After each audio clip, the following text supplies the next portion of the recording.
سامنے کے پاس پیالہ پہلا تھا، وہ پیالہ پانی کا آنے تک اس کی روح ختم ہو جائے، یعنی دوسرے اپنے بھائی کو پانی پلانے کی ہمدردی، اس کی پیاس بجھانے کی تمنا، اس کی خیر خواہی، اس کی غم خاری، اس کی جان بچانے کے لیے اپنی جان دے دی، مگر لبوں پر جان نہیں لیا، پانی کا گلاس نہیں منہ پر لیا، پانی نہیں پیا، جان دے دی، جان دے دیا، جان دے دیا۔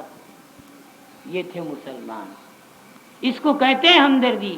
یہی ہمدردی یہ ہمدردی ہی کی بات ہے جس کو اللہ تعالیٰ نے اپنے قرآن مجید میں فرمایا، رحماء بینہم تراہم رکعا سجدا یبتغون فضلا من اللہ، وہ آپس میں ہمدرد ہوں گے، خیر خواہ ہوں گے، غمخوار ہوں گے، اپنی جان سے زیادہ عزیز اپنے بھائی کی جان کو سمجھیں گے، اپنے مال سے زیادہ عزیز اپنے بھائی کے مال کو سمجھیں گے، اپنے دکھ سے زیادہ اپنے بھائی کے دکھ کو سمجھیں گے، اپنی بھوک پر اپنے بھائی کی بھوک کو ترجیح دیں گے، اپنی مصیبت پر اپنے بھائی کی مصیبت کو ترجیح دیں گے، اور اپنے لیے جو چاہیں گے وہ اپنے بھائی کے لیے چاہیں گے۔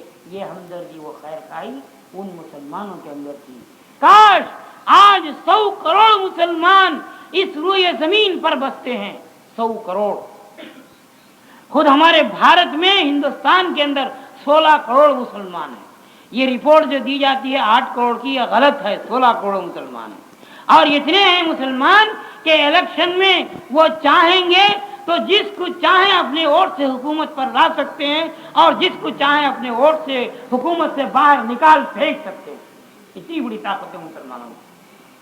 مگر میرے دوستوں اور بزرگوں، 100 کروڑ مسلمان روئے زمین پر ہیں، مگر آج ان کی حالت کیا ہے؟ جوتوں سے ان کی مرمت ہو رہی ہے، کہیں ان کی مساجد جل رہی ہیں، کہیں قرآن جل رہے ہیں، کہیں ان کی بہنوں کی آبرو ریزی ہو رہی ہے، کہیں ان کے دکان جل رہے ہیں، کہیں ان کے مکان جل رہے ہیں، یہاں تک کہ ان کی مسجد اقصی قبلہ اول یہود جیسی ملعون قوم کے ہاتھوں میں ہے۔ سبب یہی ہے کہ آج کا مسلمان کا ہمدرد ہونے کے بجائے چاہتا ہے کہ اس کو پانی پلانے کے بجائے اس کا خون پی جائے۔ آج کا مسلمان یہ کوشش میں لگا ہے کہ اس کو وہ پیاسے مسلمان کو بجائے پانی دینے کے زہر دے کر اس کو مار دیں، اس کی بیوہ کو لوٹ لیں، اس کے یتیموں کو لوٹ لیں، اس کی ملک کو سمیٹ لیں، اس کی زمین کو ہڑپ کر لیں، اس کے مکان و دکان کو لوٹ لیں، ہم مالک بن جائیں۔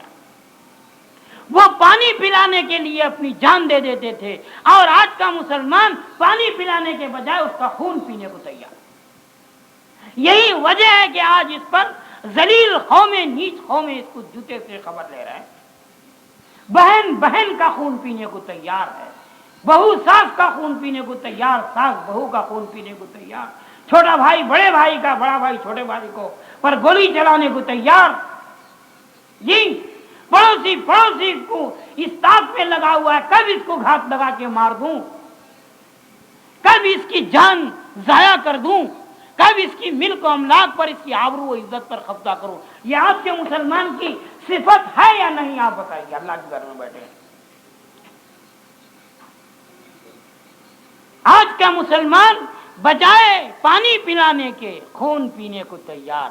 آج کی مسلمہ، آج کی خاتون اسلام کہلانے والی بہن کو پانی دینے کے بجائے اس کا خون چوسنے کو تیار۔ یہی وجہ ہے، میں خصمیہ کہہ سکتا ہوں، حلفیہ کہہ سکتا ہوں کہ ان 100 کروڑ مسلمانوں کی ضرورت نہیں ہے۔ اگر 1400 سال پہلے جو مسلمان تھے، جو آقا نامدار سرور کائنات میرے حبیب جناب محمد رسول اللہ صلی اللہ علیہ وسلم کی تعلیمات کے صدقے میں جنہوں نے وہ ہمدردی پیدا کی تھی اپنے اندر، وہ جذبہ خیر پیدا کیا تھا، ویسے اگر 10 مسلمان ہو جائیں تو بس حیات، 100 کروڑ مسلمانوں کی کوئی ضرورت نہیں۔ وہی وہ ہمدردی، وہ خیر خواہی، وہ جذبہ ایثار و قربانی رکھنے والے اگر آج 10 مسلمان ہو جائیں تو مسجد اقصی ہماری ساری دنیا پر ہمارا پرچم اسلام لہرا سکتے ہیں۔ نہیں، آج ایک صف میں کھڑے ہیں،